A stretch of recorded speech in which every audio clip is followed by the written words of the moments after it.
treasure this connection. You know, I entered the seminary in 1999. And you know, I would like to share this story.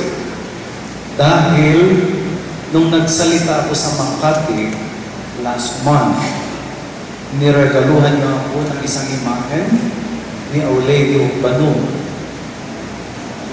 In fact, even before my talk, I saw the bigger image of the Our Lady of the Banu, o mas kilala sa title na Our Lady of the Poor.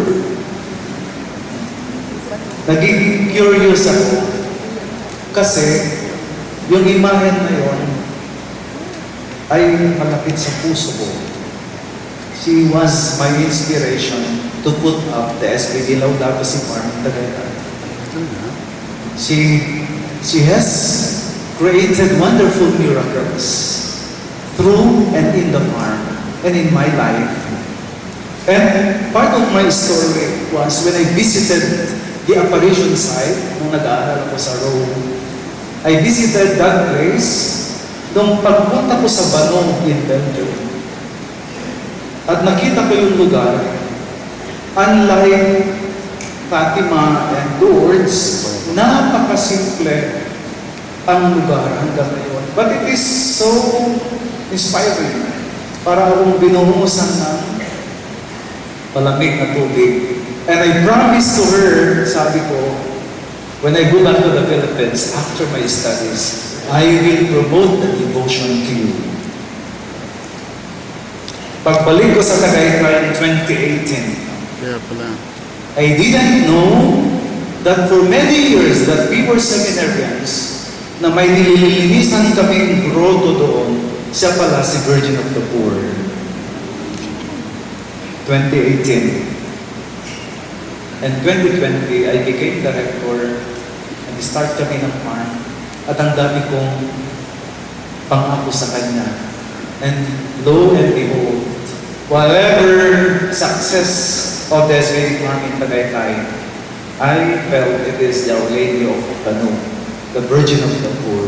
Connection to you. Amen. Ay tinanong ko kanina si Brother Arnel at Sister Bing, ano ang connection natin sa Virgin of the Poor? And they told me that as early as 2009, na pag-usapan ng leadership to adopt the image of the Virgin of the Poor as the image of the Blessed Mother for the Caucus for Christ.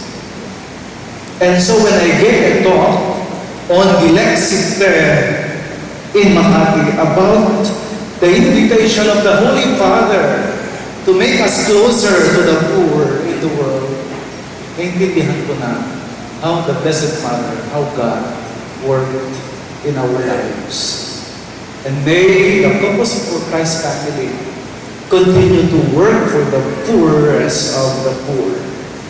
Ang hamon sa atin, sinabi ni Father Ace kanina, may isa daw pamayanan sa Pantabangan na tinulungan ng mga caucus. I will challenge you to go to the poorest of the poor in our society. Hinihintay nila ang Caucus for Christ. Marami ba sa ating diocese? Napakarami. Connection. Bakit bigla kayong nalungkot sa kwento ko? Kasi mayaman na kayo.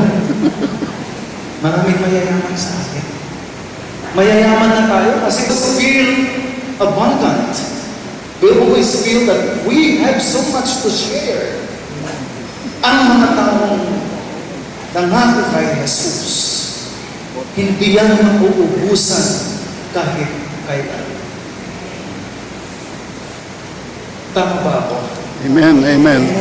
And so, my Caucus for Christ family, in the next few years in our dioceses, in Cabanatuan and in San Jose, we would like to see you more as our partners to bring Christ to the poorest of the poor in our diocese. Maaasahan pa natin yan. Amen. Pag ayaw nyo pumalakpak, hindi. Di ba yun ang ating vision? Si St. James or Santiago, na dakilang kapistahan ay pinagdiriwang natin ay tinatawag na James the Great. Alam niyo ang dahilan? Ano po? Siguro napakinggan niyo na. Kasi dalawa ang James among the 12 apostles.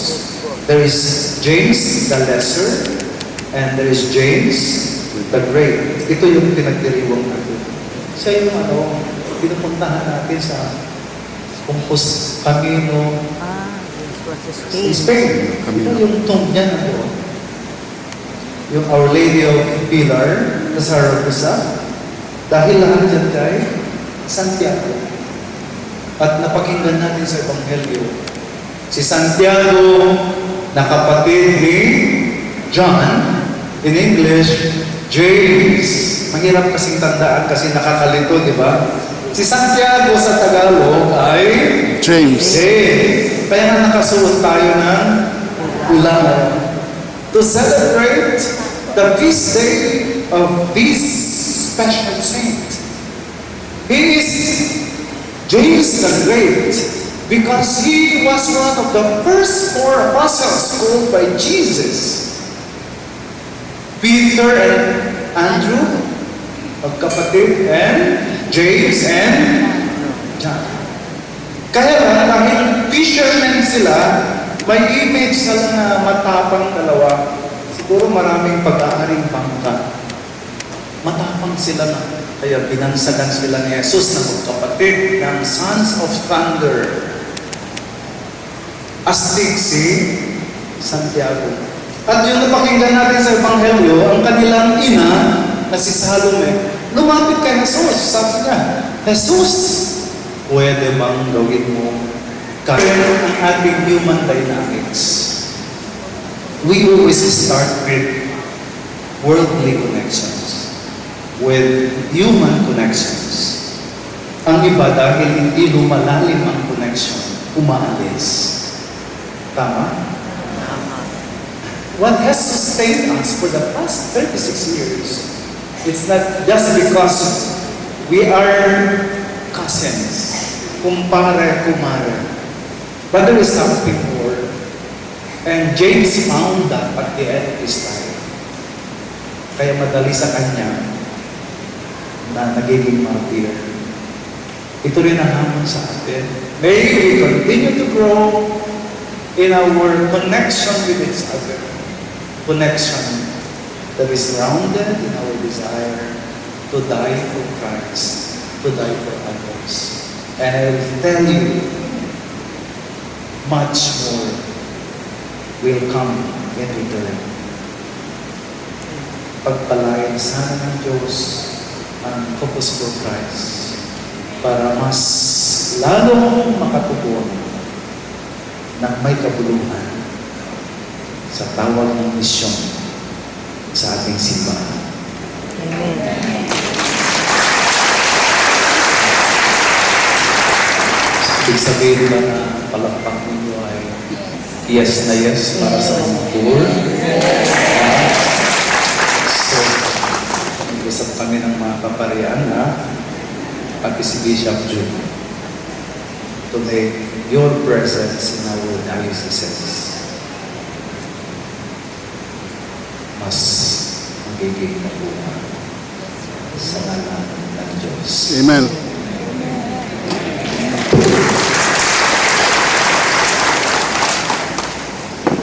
Magsitayo ang lahat at sabay-sabay nating